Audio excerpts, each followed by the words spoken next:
نحمدہ ونصلی ونسلم علی رسولہ الکریم وآلہ وصحبہ واتباعہ الہمات للدین القویم، اما بعد۔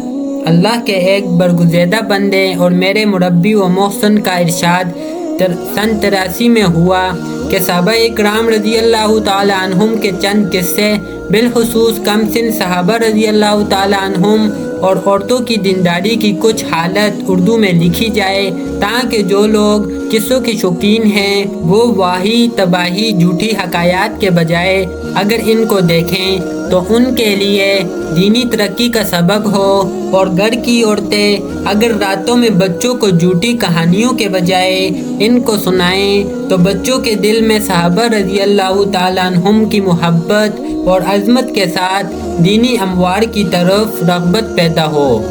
میرے لیے اس ارشاد کی تکمیل بہت ہی ضروری تھی کہ احسانات میں ڈوبے ہوئے ہونے کے علاوہ اللہ والوں کی خوشنودی دو جہان میں فلاح کا سبب ہوتی ہے، مگر اس کے باوجود اپنی کم مائیگی سے یہ امید نہ ہوئی کہ میں اس خدمت کو مرضی کے موافق ادا کر سکتا ہوں۔ اس لیے 4 برس تک بار بار اس ارشاد کو سنتا رہا اور اپنی نااہلیت سے شرمندہ ہوتا رہا کہ سفر 1387 میں ایک مرض کی وجہ سے چند روز کے لیے دماغی کام سے روک دیا گیا، تو مجھے خیال ہوا کہ ان خالی ایام کو اس بابرکت مشغلہ میں گزار دوں کہ اگر یہ اوراق پسند خاطر نہ ہوئے تب بھی میرے لیے یہ خالی اوقات تو بہترین اور بابرکت مشغلہ میں گزر ہی جائیں گے۔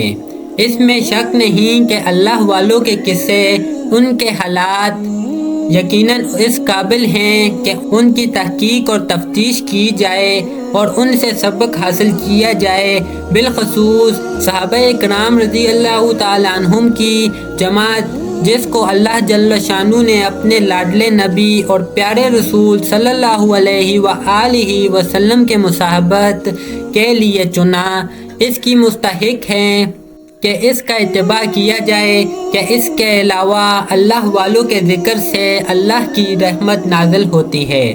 صوفیاء کے سردار حضرت جنید بغدادی رحمۃ اللہ علیہ کا ارشاد ہے کہ حکایات اللہ کے لشکروں میں سے ایک لشکر ہے جس سے مریدین کے دلوں کو تقویت حاصل ہوتی ہے۔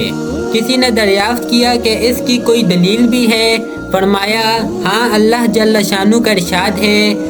ترجمہ: اور پیغمبروں کے قصوں میں سے ہم یہ سارے قصے آپ سے بیان کرتے ہیں جن کے ذریعے سے ہم آپ کے دل کو تقویت دیتے ہیں۔ ایک فائدہ تو یہ ہوا، اور ان قصوں میں آپ کے پاس ایسا مضمون پہنچتا ہے جو خود بھی راست اور واقعی ہے، اور مسلمانوں کے لیے نصیحت ہے اور اچھے کام کرنے کی یاد دہانی ہے۔ ایک ضروری بات یہ بھی دل میں جما لینے کی ہے کہ نبی اکرم صلی اللہ علیہ وآلہ وسلم کی حدیثیں ہوں یا بزرگوں کے حالات، اسی طرح مسائل کی کتابیں ہوں یا معتبر لوگوں کے وعظ اور ارشادات، یہ ایسی چیزیں نہیں ہوتی کہ ایک مرتبہ دیکھ لینے کے بعد ہمیشہ کو ختم کر دیا جائے، بلکہ اپنی حالت اور استعداد کے موافق بار بار دیکھتے رہنا چاہیے۔ ابو سلیمان دارانی رحمۃ اللہ علیہ ایک بزرگ ہیں، وہ فرماتے ہیں کہ میں ایک وعظ کی مجلس میں حاضر ہوا تو ان کی وعظ نے میرے دل پر اثر کیا، مگر جب وعظ ختم ہوا تو وہ اثر بھی ختم ہو گیا۔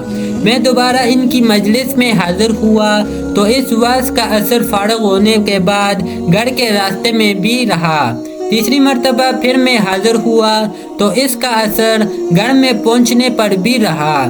میں نے گھر جا کر اللہ کی نافرمانی کے جو اسباب تھے سب توڑ دیے اور اللہ کا راستہ اختیار کر لیا۔ اسی طرح دینی کتابوں کا بھی حال ہے کہ محض سرسری طور پر ایک مرتبہ ان کے پڑھ لینے سے اثر کم ہوتا ہے، اس لیے کبھی کبھی پڑھتے رہنا چاہیے۔ پڑھنے والوں کی سہولت اور مضامین کے دل نشین ہونے کا خیال سے میں اس رسالہ کو 12 بابوں اور ایک خاتمے پر تقسیم کیا ہے۔ پہلا باب دین کی خاطر سختیوں کا برداشت کرنا اور تکالیف و مشقت کا جھیلنا۔ دوسرا باب اللہ جل جلالہ کا خوف اور ڈر جو صحابہ اکرام رضی اللہ تعالیٰ عنہ کی خاص عادت تھی۔ تیسرا باب صحابہ اکرام رضی اللہ تعالیٰ عنہم کی زاہدانہ اور فقیرانہ زندگی کا نمونہ۔ چوتھا باب صحابہ رضی اللہ تعالیٰ عنہم کی تقوی اور پرہیزگاری کی حالات۔ پانچواں باب نماز کا شوق اور اس کا اہتمام۔ چھٹا باب ہمدردی اور اپنے اوپر دوسروں کو ترجیح دینا اور اللہ کے راستے میں خرچ کرنا۔ ساتواں باب بہادری اور دلیری اور ہمت و شجاعت اور موت کا شوق۔ آٹھواں باب علمی بجاغل اور علمی انہماک کا نمونہ۔ نواں باب حضور اقدس صلی اللہ علیہ وآلہ وسلم کے ارشادات کی تعمیل۔ دسواں باب عورتوں کا دینی جذبہ اور بہادری اور حضور صلی اللہ علیہ وسلم کی بیویوں اور اولاد کا بیان۔ 11واں باب بچوں کا دینی ولولہ اور بچپن میں دین کا اہتمام۔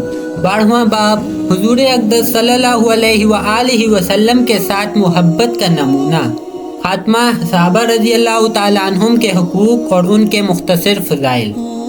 پہلا باب دین کی خاطر سختیوں کا برداشت کرنا اور تکلیف و مشقت کا جھیلنا۔ حضور اقدس صلی اللہ علیہ وآلہ وسلم اور صحابہ اکرام رضی اللہ تعالیٰ عنہم نے دین کے پھیلانے میں جس قدر تکلیفیں اور مشقتیں برداشت کی ہیں، ان کا برداشت کرنا تو درکنار، اس کا ارادہ کرنا بھی ہم جیسے نالائقوں سے دشوار ہے۔